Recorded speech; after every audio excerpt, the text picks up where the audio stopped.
CExA is a project, a moonshot project of the Mission Numérique. And today, we'll talk a little bit about what happened in the last year.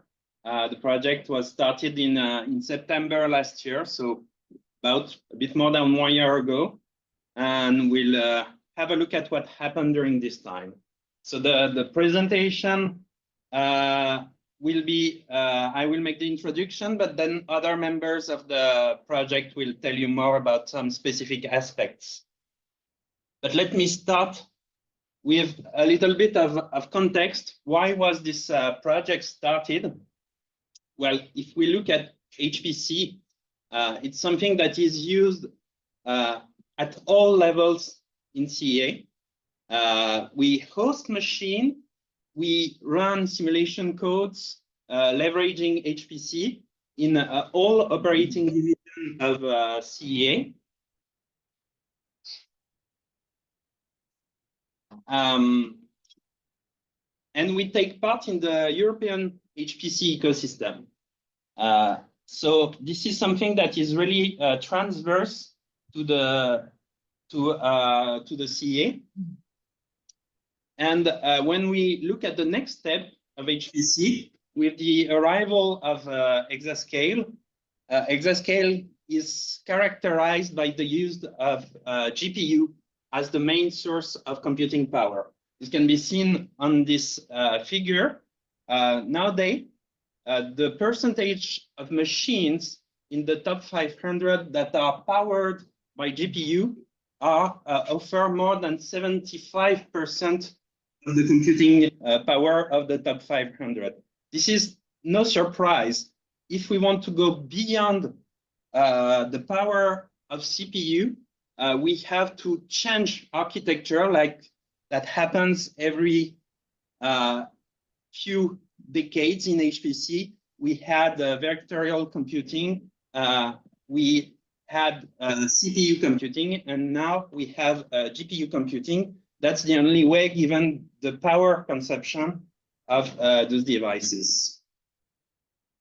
In Europe, what we see in the landscape is that we don't have a single vendor. We have a mix of multiple vendors. For example, the first Exascale machine in Europe will be hosted in Germany, will be based on NVIDIA architecture. We have some pre-Exascale machines all over Europe. There are a mix of NVIDIA, AMD vendor. There is also Intel as a contender, and the French Exascale machine that is coming at CA. The call is still open, so we don't know yet what architecture it will be. But what we know is that if we want application to leverage this architecture, we need performance portability tool. We need something that acts as a software catalyst to leverage the raw power of the GPU. 1 year ago, in France, we looked at the ecosystem, and we saw that in France, in Europe, we had a great research community regarding programming models for GPU. But in terms of production-ready tools, this was limited. So there was a need for a solution, a long-term sustainable solution adapted to our specific hardware, our specific software, where we can trust in the roadmap in order to leverage GPU. And that was the reason for the CExA project. So the approach of the CExA project was to work on such a sustainable software catalyst, to make it available, to adapt some select application demonstrators to show the viability of the approach, and to work on the dissemination of the approach, provide trainings in France, but also at CA, but also in France beyond CA, and in Europe. The question was which tool to adapt. And when we look at the tools, there are multiple options. Yeah. So if we look at what are the options to run code on CPU, we have multiple solutions. We have low-level solutions that are basically the equivalent of assembly on a GPU.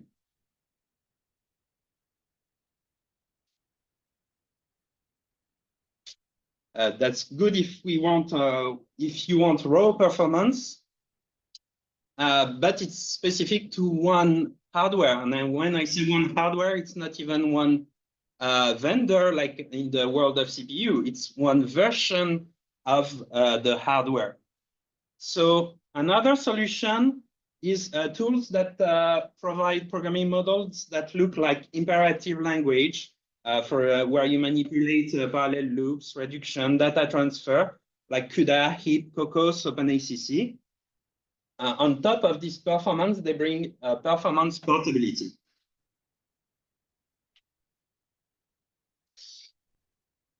There are also tools that propose to combine existing kernels that are already written for the GPU, and it's just a question of running them one after the other with the right data in the most efficient way. This is, for example, the case of PyTorch, StarPU, tools like that. This works well when you have already written kernels for domains like neural networks or linear algebra. You have tools that work at a higher level where you manipulate domain-specific concepts like like a specific mesh, specific numerical scheme. This works well when you have such a tool for your domain. And then when you're extremely lucky, you can have some pre-written GPU libraries that you just call from the CPU, and that's transparent for you. So when you look at this landscape, from the top to the bottom, you get tool solutions that are more and more easy to use. But on the other hand, from the bottom to the top, you get solutions that are more and more general. If you select something that is for a specific, let's say, numerical scheme and a specific type of mesh, well, it works if that's your category. It doesn't work in the general case. So the choice we made in the project was to look at the solution to generate code for a GPU, not just run code that is already developed for GPU. And we chose to look at this intermediate level that offers performance portability, because that was the goal of the project. And if we look at this category, we also have many solutions, in fact. We have CUDA, heap, Kokkos, OpenACC, OpenMP, Raja, SQL. So how to choose between all those available solutions? So the first criterion we chose was to look for production-grade tools with public support. So for example, adaptive CPP, that is one of the implementation of SQL, is more of a research effort than a production-ready tool as of now. Raja, when we interact with the developers, they are really concerned about their local community, not so much about offering a tool to the wide community in the world.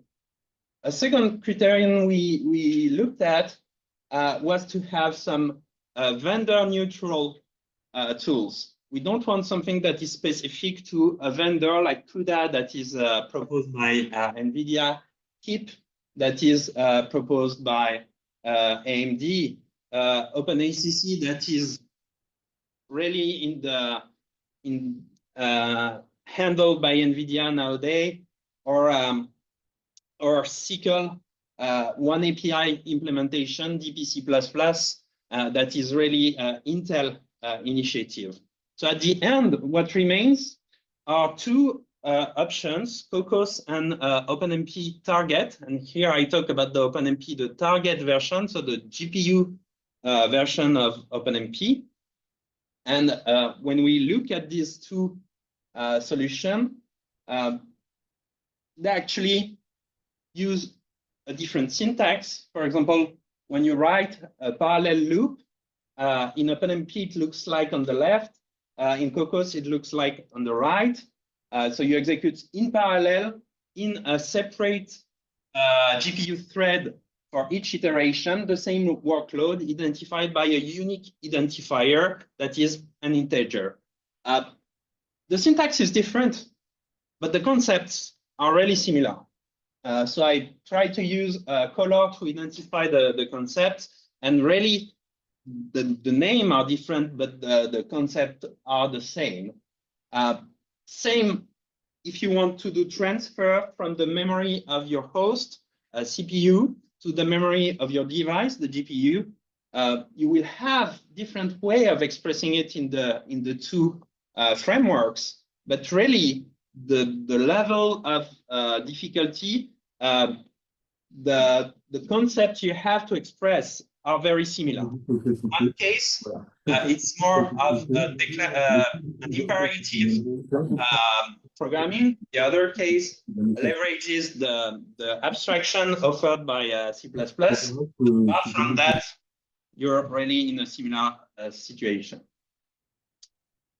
The way to use it, so you have either something that uses a dedicated compiler. OpenMP is based on a specific compiler that has to be compatible with the OpenMP target construct and with the specific hardware you target, while Kokkos is a C++ template library. There is no specific code generation, no compiler support. It really relies on the backend, on the vendor-provided language, which means that when in OpenMP you need each vendor to provide a dedicated compiler, very often they base it on the LLVM infrastructure, but a dedicated version of the compiler for each hardware. With Kokkos, you just have multiple backends where you can select between those backends at compile time and use the backend compiler. So yeah, in OpenMP, you also have the standard compiler that try to support OpenMP target. Of course, this is not for all hardware. This is not necessarily the most efficient, but it's an effort that exists. And in Kokkos, you can use multiple backends, but only one for the device and one parallel backend on the CPU, plus a serial backend. So in the end, when we look at our two options, we have, on the one hand, an option that is based on annotations. That's OpenMP. So in the code, you put some annotation. This works well with imperative languages like C, Fortran, while on the other hand, Kokkos is a template, C++ template library. So it only works with C++, but it works well with the encapsulation of C++, while OpenMP is not always the best with classes and encapsulated data. For the generation, OpenMP uses compiler integration, which means that you can, in theory, do all optimization you can dream of. You're in the compiler directly. On the other hand, the approach of Kokkos based on backends makes it easier to develop, easier to get to new hardware. And what we see in practice is that very often when a new hardware becomes available, Kokkos works well, very fast. The annotation-based solution, sometimes it takes a bit of time to work. And the last point is that the library approach, well, usually you're not based on Kokkos initially, so that means you have to rewrite your application. If you have a Fortran application, you will have to rewrite it to move to Kokkos. With OpenMP, well, some people can hope not to rewrite the code, but in fact, what we see is that in order to leverage the GPU, you have to adapt your algorithms, you have to adapt your code, you have to adapt your data structure, and you have to redesign your application in any case. So the idea of just adding a few annotations really doesn't work. You end up rewriting a lot in both situations. So what we chose is Kokkos. Kokkos is one of the two options, and one option we felt we could be the most efficient with. Kokkos might seem like it's just a little. It's just, yeah, multidimensional arrays and parallel iterations on the GPU that can manipulate those. But in fact, this is only a small part of what Kokkos is. If you look, there are many features in Kokkos because, well, if you want to actually work on GPU, there are many small things that you need to add. And at the end of the day, there is a lot of work required to offer such a performance portable library. And the reason we chose this one, well, it's best said by the initial developers of the library. So this is a figure by Christian Trott and Damien Lebrun Grandier. Kokkos is at the center of a virtuous cycle where a good product, a sustainable funding, and a good user base, they are all reinforcing each other. And at the end, we want to collaborate on a common product to make it better, to share the base building blocks, and to be able to build on top of that our specific application where our added value resides. Kokkos, it's also something we like because it's not only a library for today, but it's also an interim for the C++ standard. So at last, C++ is standardizing parallel computing, for now shared memory parallel computing. And this is something that is entering the standard, the ISO C++ standard, with parallel algorithms, with sender receivers. And the Kokkos team was at the origin of the standardization of some very important features for HPC.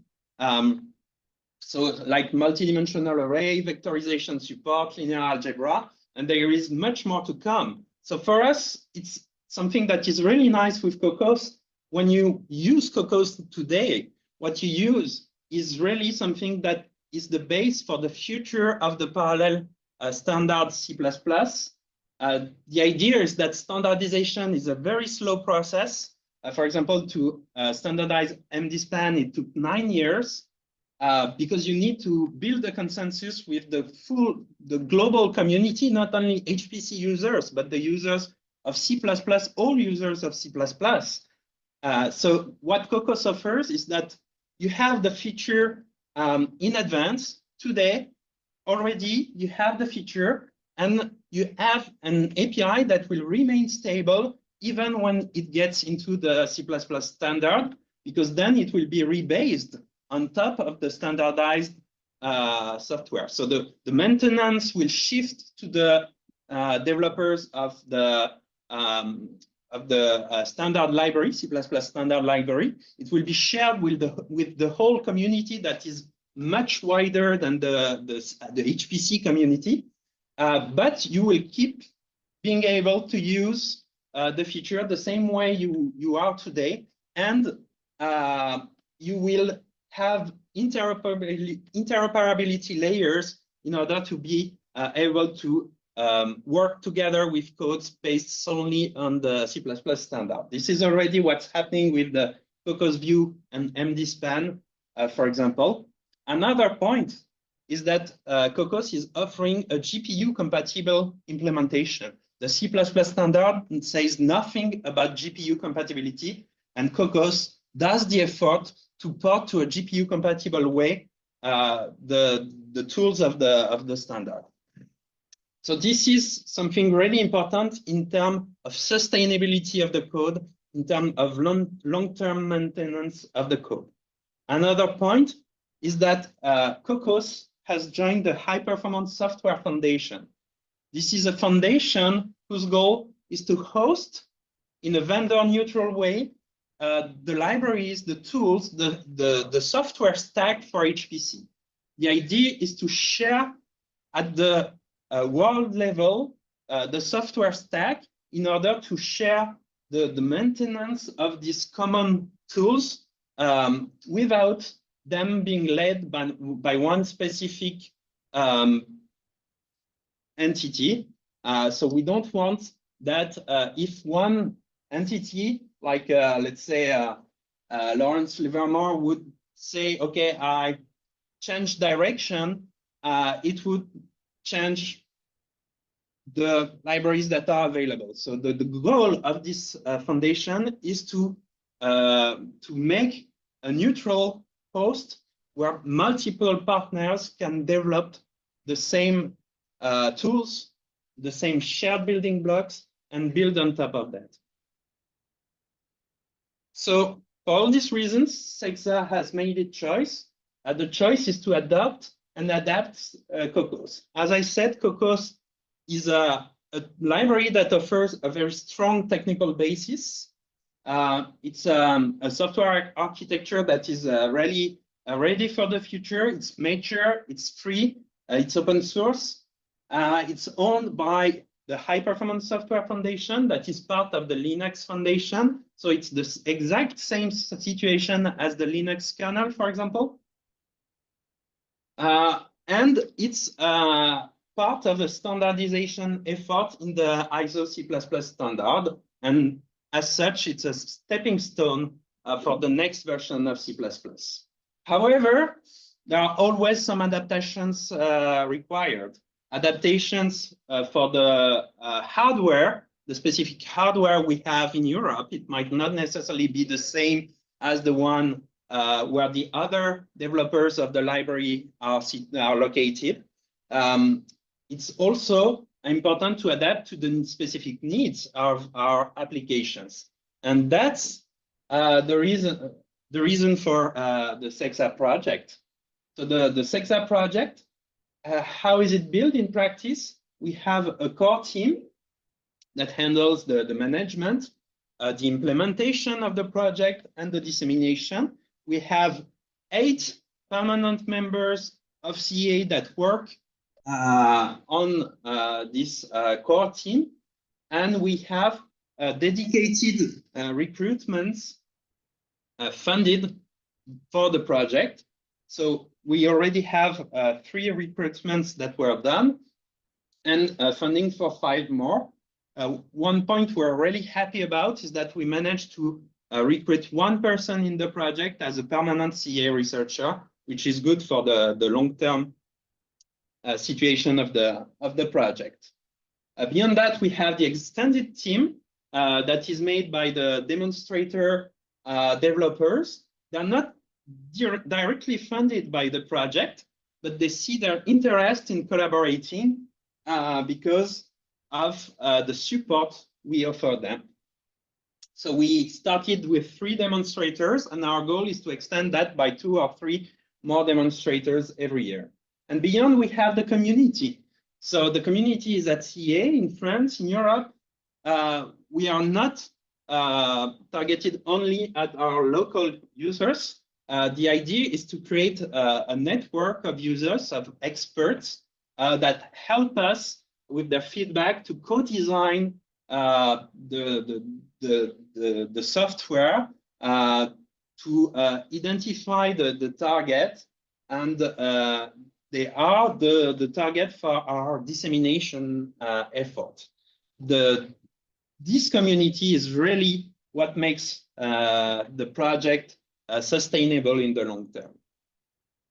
So how do we work in practice? Well, we have a distributed team with members for multiple operational divisions of CA that work in their specific offices most of the time. But once a week, we gather in person, all in the same place for one day, 1 full day per week. And we work together 1 day per week. We work together, and the rest of the time, we keep working on the project. We keep working at the scope of CExA, but also with our partners, the co-developer all over the world. We have twice a week meetings with the other developers of the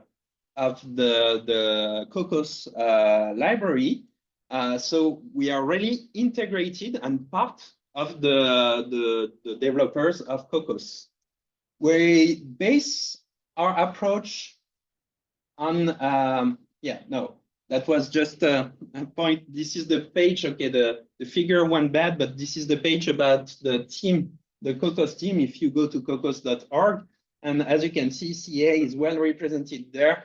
And I was supposed to have in red the list of CA participants in the team.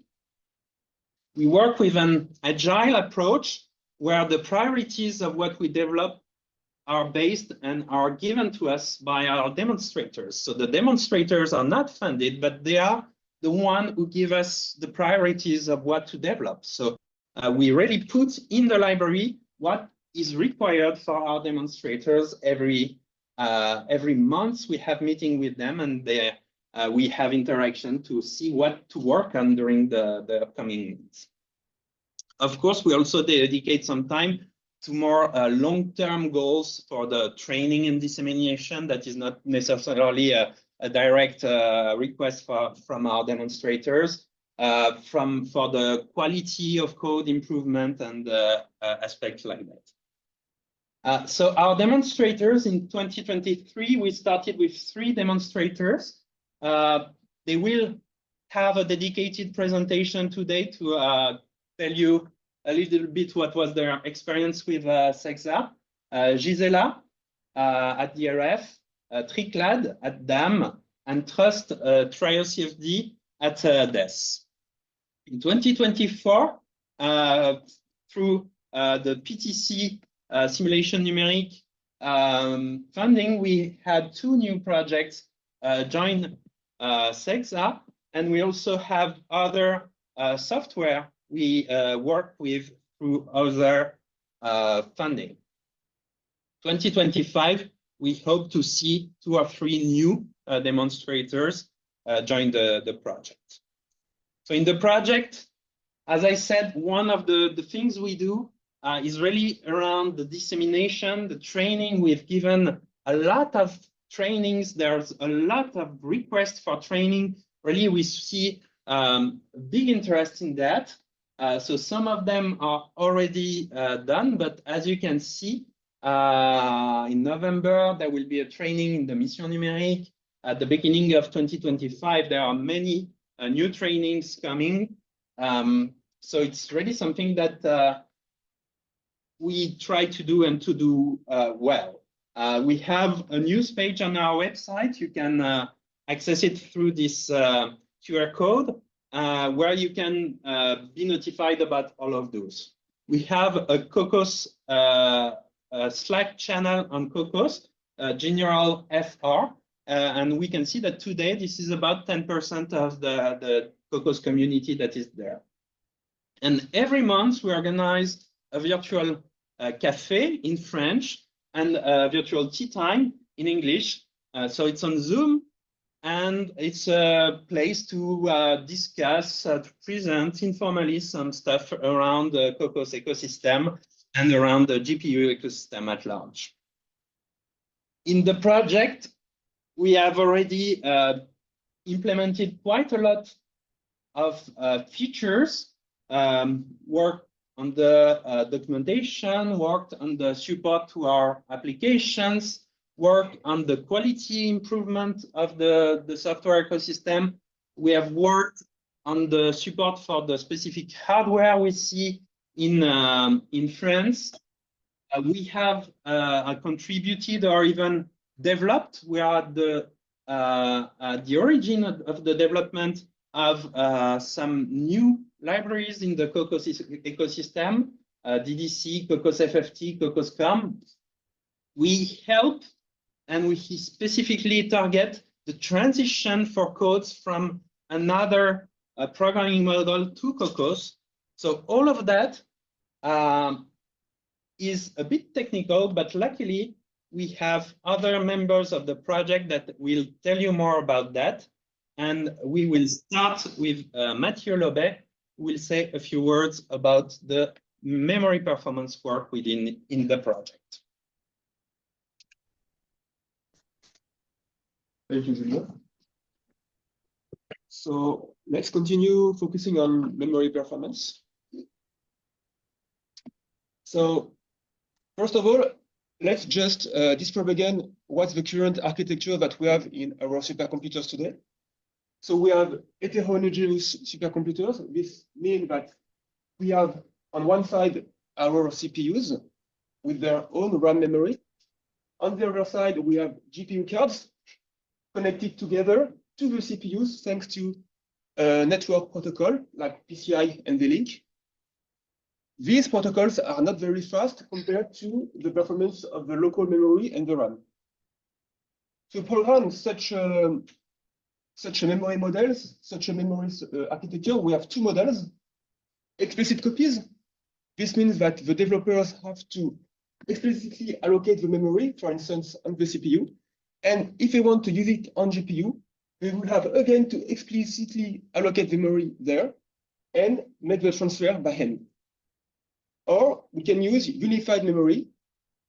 Here, the memory is abstracted, so the user will only see this memory, the purple one. He will have to allocate just once their arrays. Then the runtime and especially the system page table will manage for you the CPU and GPU allocations and the memory transfers according to which data is up to date. So for us, one of the biggest challenge, especially for trust, for instance, which is one of our demonstrator, is how to deal with a transition going from CPU to GPU. So this is the subject of the figure you can see on this slide. So imagine you have a code in transition. You will have the initialization, then CPU kernels implemented by legacy, and sometimes kernels implemented on GPU, like the green ones. And then you will have to come back to the CPU because not all your code is ported. In this case, you will have to manually do some memory copies from host to device, device to host, so that the data is always located where you need it. The problem is that these exchanges are very, very expensive. Sometimes then the code will be slower than just using the CPU. So this is a challenge, how we deal with the transition. And there are many other questions about memory models. What is the best strategy regarding performance, but also portability, productivity, and evolvability? Also, what's the best strategy for real-world usage? Because it's good to do performance tests, but what about output, low coupling, and in the future, in-situ visualization and analyzing? And also about advanced optimization, for instance, if you want to use asynchronism. Also, something we have to bear in mind is that the architecture is evolving, and in the forthcoming supercomputers, we'll have a change of paradigm, especially looking at the memory model here. If you look at the grasshopper that will be in the future EXA1 HE supercomputer, or the AMD MI300 here, which will be in the next version of Adastra. Here, the CPU and the GPU are located together in the single chip. It's no more two different chips.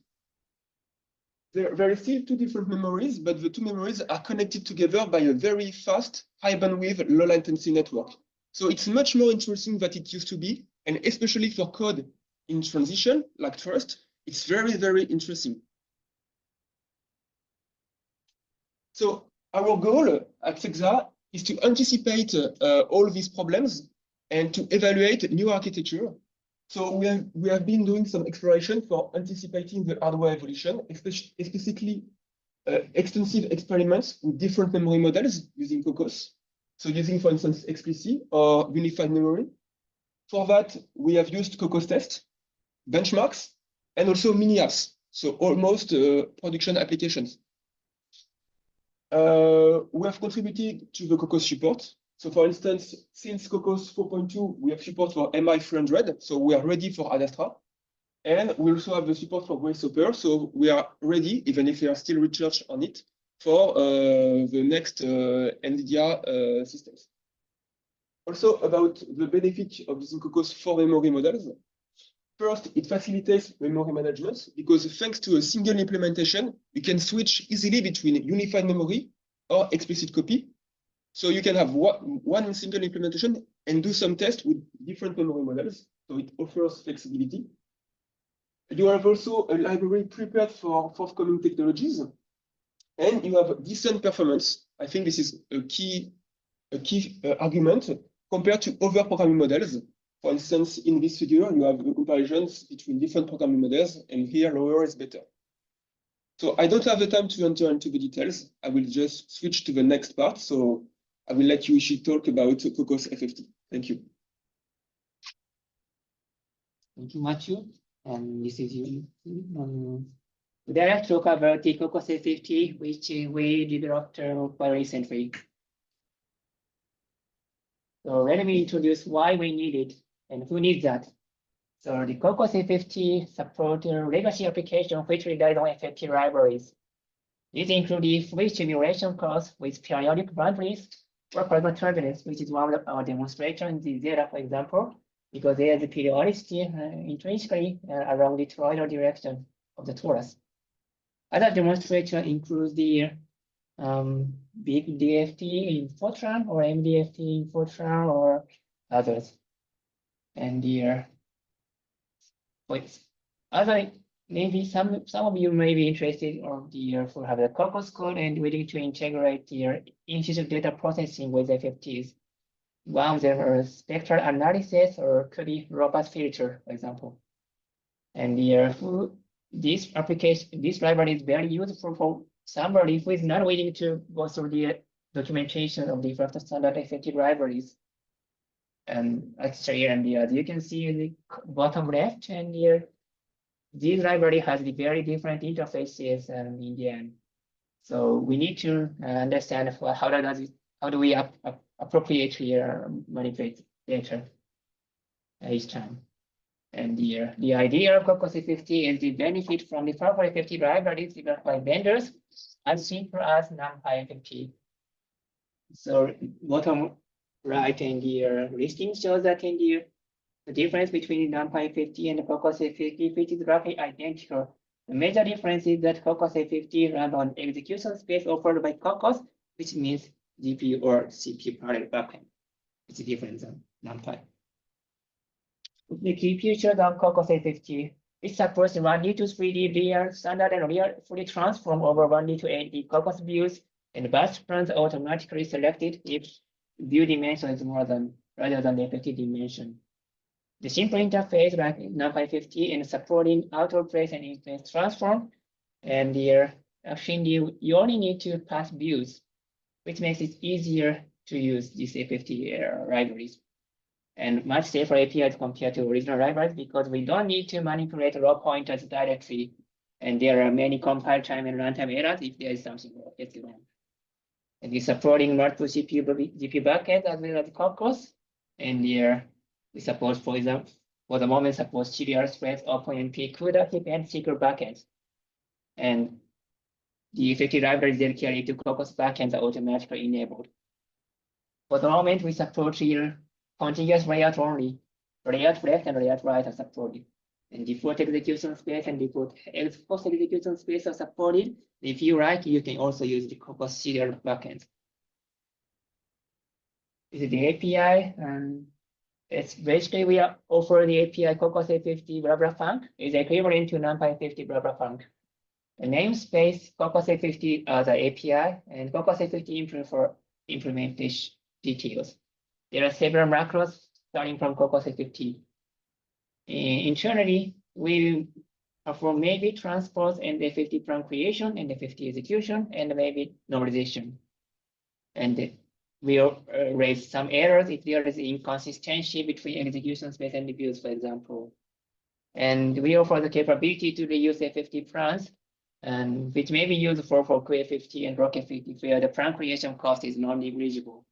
We have their documentation in the GitHub repository there. This is their basic experiment on the two-dimensional Hasegawa Bakachani solver relying on convolution of FFT. It's 1,000 times 1,000 grid and 100.IO and making snapshot after the 0.1 second. As you can see in the same code, same results, but the speed is quite different. That change is starting from Python code. The lines of code is just 230, and in the Kokkos version is 500. It's bigger, but the performance is quite different. In Python, it's compared to the ice rate on Kokkos and Python, it's already 90 times faster. On 800, it's like 6,000 times faster compared to Python implementation. So the performance gain is significant. And you can, it's very portable, and you can also run it on the AMD GPUs. And this library is found on the GitHub repository, and you can use that as soon as if you are interested. Thank you. And let's now move on to the Cédric.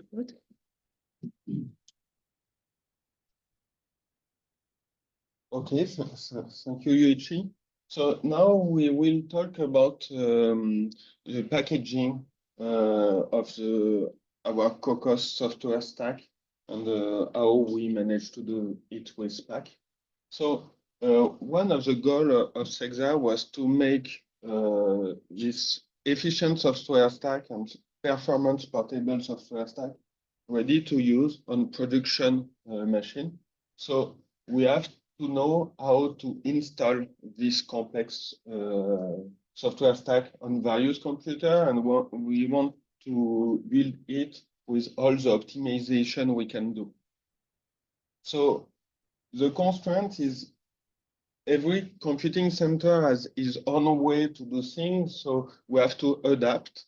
And we want to keep also a deep knowledge on how our applications are built, because else we cannot help the user to debug and to profile his code. And we want to be able to do it the more automatically we can. So we use open source package manager, so which is also part of the high performance software foundation, and it's really designed to install software on a large scientific computer. So Spack works using recipes. So it's a small file that describes how to get the source of the package, what are the dependencies of the package, and what configuration and build option we can choose, and after how we really interact with the package to build like prescribed. So Spack will also solve the dependencies problem when you install complex software. You have to be sure that libraries are compatible with each other. So it's a really great product. So Kokkos is packages as packages in Spack, and a lot of important packages rely on the Kokkos recipe. So lamps, but also Portage, Petsy, and Trilinos can use Kokkos and are built on top of the Kokkos recipes when you are using Spack. So Spack is open source. Anyone can contribute to recipes, but each package has its own maintainer to validate the change. And since March, we are also maintainer of this Kokkos-Comm Spack recipe. So what it gives us is we are in the front line to gather issues on new hardware, even hardware we don't have yet, don't have access yet, and it helps us to ensure the portability, and also we control the change and the way we want to install Kokkos as a whole community, and I think it's very important for sustainability for CEA. So the ongoing work is we want to add new packages on Kokkos, so Kokkos-FFT and Kokkos-Comm, and it will help us to improve, to communicate this new package to new user and to new architecture. And and it will help to continue to give the code we are developing to our application, and it can be also used for CI. So I laid the room.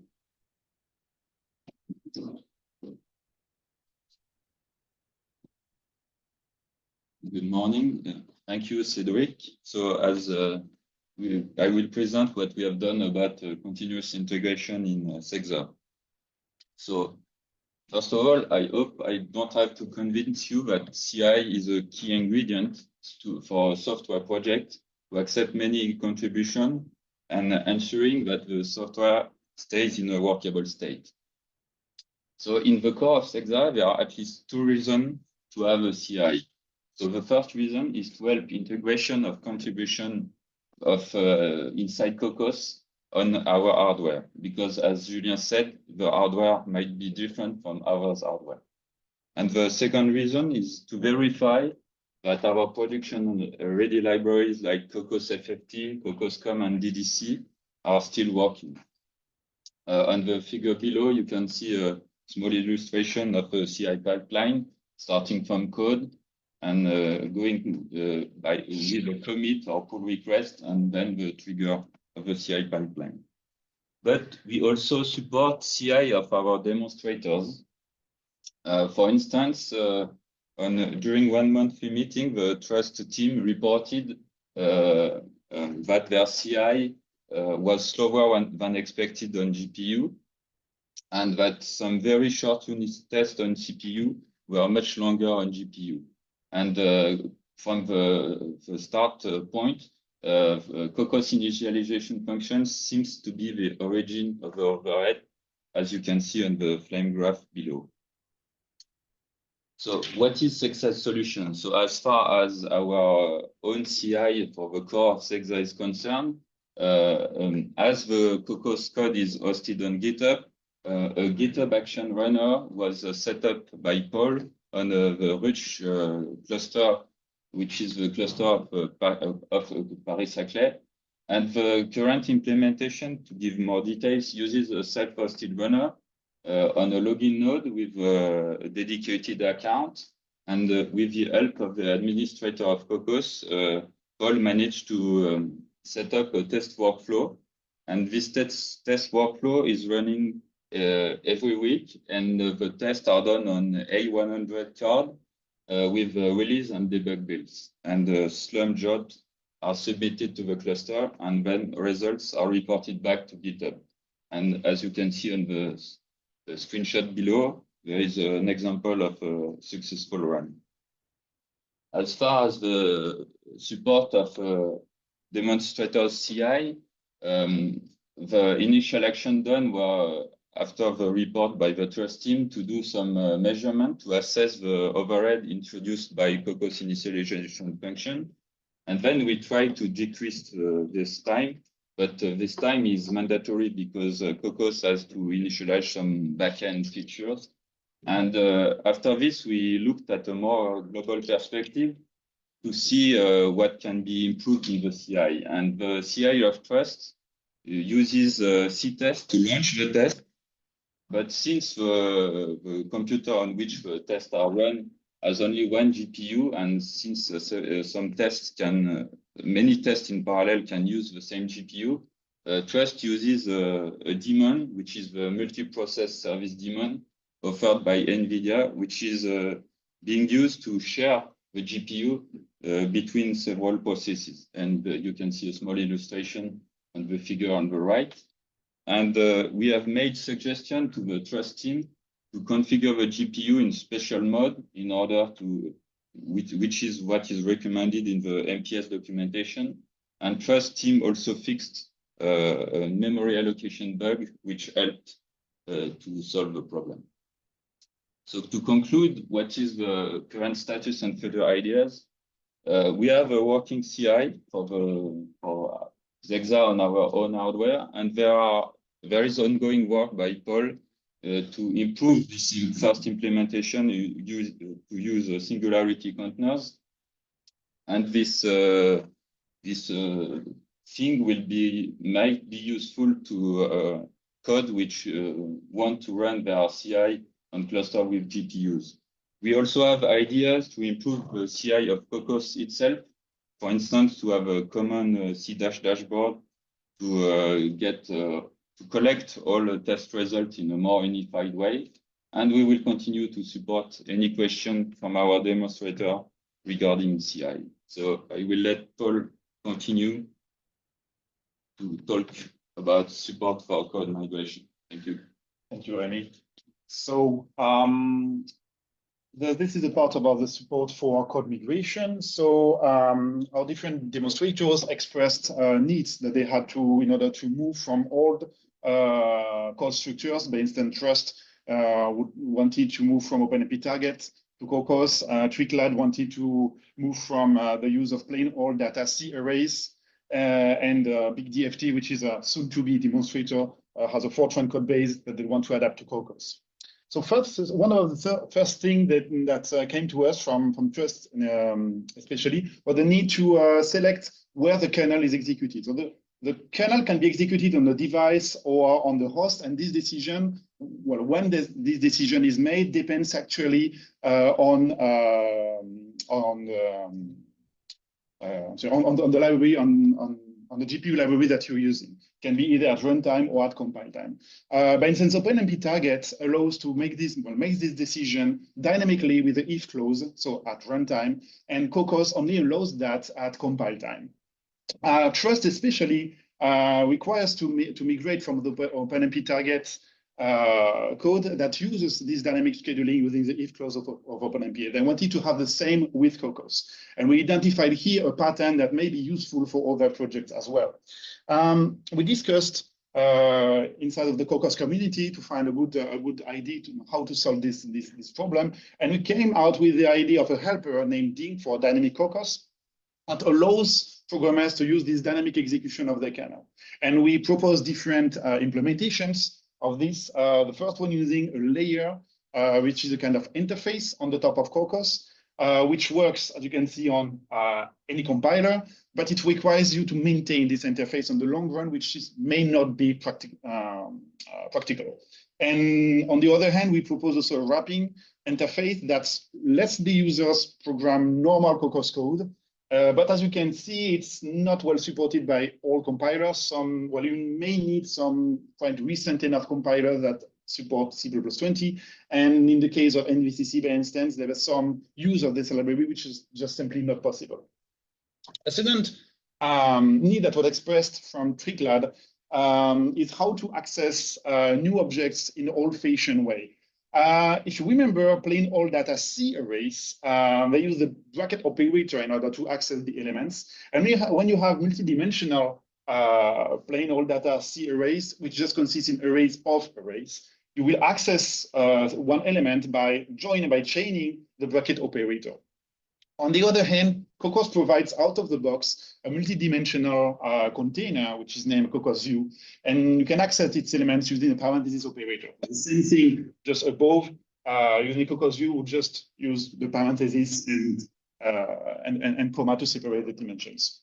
Triclad uses, as I said, plain old data C arrays, and in their transition from C data to Kokkos views, they want something intermediate. If you see here on the right, the kind of 3-point migration plan they have is to start from the old structures to finish point 3 with Kokkos views, and intermediately they would like for temporary validation, a kind of wrapper that internally uses a Kokkos view, but can be accessed either using the plain old data C arrays fashion with the brackets or using parentheses like a Kokkos view. And for this need, we provided a helper named Brack for brackets operator for Kokkos that allows you to access a view this way. And again, we gave 2 different implementations, one based on Kokkos subview and the other based on recomputation of the indices of the array. And as you can see with the graph of performance, well, the 2 implementations are maybe the same interface. They are used the same way. The only difference is the internals and how they perform. And with the latest, the array approach, you see compared to a reference view access, that the cost of this approach is negligible, or sometimes even a bit better. Eventually, we came with solutions which are very acceptable in terms of usability and footprint. Eventually, in the idea of providing support to migrate code, we came with two libraries that are two helper libraries that are available on our GitHub repository. Now I'll leave the floor to Cédric for communication of Kokkos applications. Thank you, Paul. So now I will talk about a part that is quite missing in the Kokkos ecosystem. Kokkos is really focused on shared memory computing, and there is no really primitive for distributed computing. So if your HPC application use Kokkos, you have to rely on either an external framework to do distributed computing, or you can use Kokkos remote spaces, that is remote memory access. So it keeps the shared memory semantics, but you can use on a distributed system. So most of our users want to use a regular communication library like MPI on the computer for their large test case.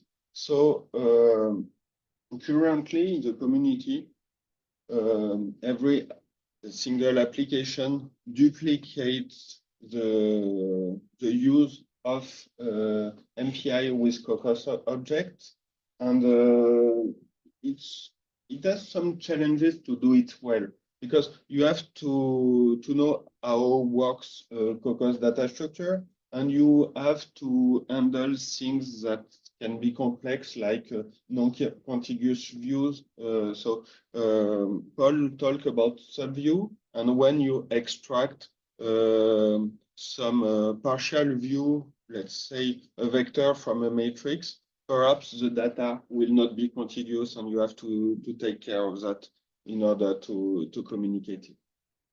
So this was one of the motivation, but another is how to exploit efficiently the underlying communication library. For example, with MPI, your MPI can be GPU aware, so the MPI layer can access the GPU memory, and you don't have to transfer your data to the CPU before communicating it. But if you want to be portable, you have to deal with any kind of combination of MPU, GPU awareness. And to handle also non-contiguous view, as that I have already described, you have several strategies. You can send them as small contiguous chunks. You can pack and unpack this as a larger contiguous chunk, or you can use custom MPI data types that are not always very well supported, depending on the MPI implementation. So the solution we have proposed is a new project named Kokkos-Comm. It has been launched in March with Sandia. And the idea is to gather the good MPI practice with Kokkos. And but it's more ambitious than this. We want also to expose an API that will work with asynchronous communication and asynchronisms management as proposed in the future C++ standard. We want also to be able to target new optimized communication layer like Nickel. And we want also to see how we can optimize some algorithms, because the semantics will be less rich than a broad MPI. And we also want to look at new hardware like SmartNICs that can do some computation. And we want also to be able to interact with the MPI standard as an advocate on to be on how to use modern C++ with MPI. So I let the floor on more technical stuff. Yes, thank you, Cédric. So now we will be talking about linear algebra and splines. So the need came from the Gisela X++ demonstrator. In this application, they manipulate multiple representations of the distribution function, which is the main data object array of the application. So they can go from a pointwise representation that is used usually for finite difference methods to a Fourier representation, which is used, for example, to solve the Poisson equation, and to a spline representation, which is now at the core of numerical methods in Gisela. So these are smooth piecewise polynomial functions. So in this case, the distribution function is a weighted sum of some basis functions. So here on the right, you have a drawing of an example of the basis functions in the case of polynomials of degree 2. And as you can see, these functions have compact support. And when you go from the pointwise representation to a spline representation, to compute the coefficients, you need to solve linear systems. Due to the compacity of the polynomials, the matrix A has some particular shape. It is essentially a bounded matrix with some other non-zero coefficients in small blocks. The matrix is between small and medium size up to 10 to the 3 elements rows,